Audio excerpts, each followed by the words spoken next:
Okay, so previous video, I took a little bit of time to create an additional material to apply that'll apply to just portions of this bag where these bumps show up.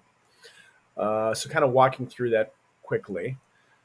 This is sort of the original material was this image going through the principal BDSF and into the material output. And then I went ahead and I added these things to affect and create the bumps.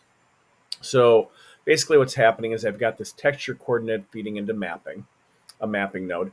And the mapping node I used to adjust the angles, but I can adjust the angle, the rotation or the placement or scale of things.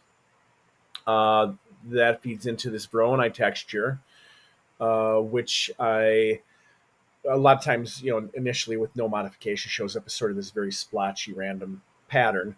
I scaled it down and took the randomness down, or scaled it up a lot and took the randomness down quite a bit to get fairly uniform circular shapes. And then I ran it through another mapping node that then kind of affects what's happening with this color ramp and this displacement. The color ramp, I'm using the values, I inverted them so that the white shows up as the lower area and the darker value shows up as the higher spot. And that sort of creates running that through the displacement then basically creates these bumps. And then that, of course, runs into the displacement node on the material output. So that being the case, I do want to make a few small tweaks before I go ahead and apply this material to specific spots on this mesh. So one thing I want to do is, and even before I do that, just kind of talking this through. If you're doing something like this yourself and you want to be able to do it in a different way, you can look at basically just play with all the numbers. So if I wanted to adjust the rotation of these items as well, I can go ahead and I can grab the rotation on Z, and you can see that that's starting to change. Now that's affecting what's happening over here as well. And for my purposes, that's not something I'm particularly interested in, so I'm just going to leave it at 0 for my use. But the point is, all these things can be changed and manipulated to get effects that you're looking for, depending on what it is you're trying to do.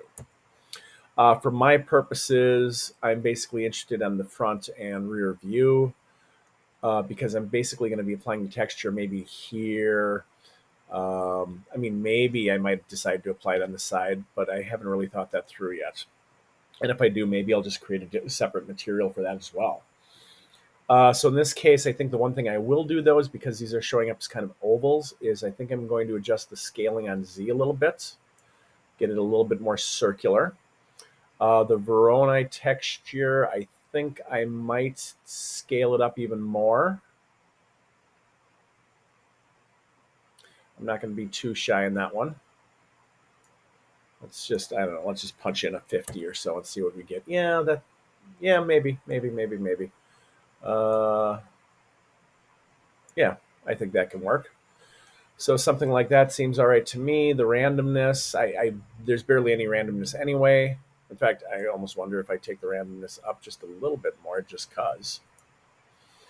Like I said, I'm not going to worry too much about this stuff. I think I could affect the mapping with the location or scaling to get that to go away. But I don't think in my case it's really anything that I need or want. So I'm going to skip that.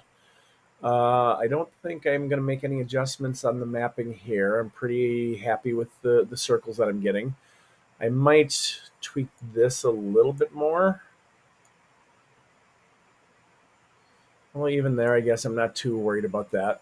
So I think, one other thing I might do is this is really shining. You can definitely see the reflections happening here. And of course, that depends on lighting conditions and things in the long run. But this color ramp I've got running, I split it and I've got it running into the roughness on the BDSF, principled BDSF, and I've also got it running into the displacement. I almost wonder if I just take the roughness and disconnect that and yeah, just get it back to more of a flat color. I mean, I can always play with that and adjust it and try to get a little bit of shine back to it if I want or whatever. But for now, but at least that way it's a little easier to adjust manually. So I think I'm going to leave it like this. And next I will go ahead and I will apply the material to specific parts of the mesh.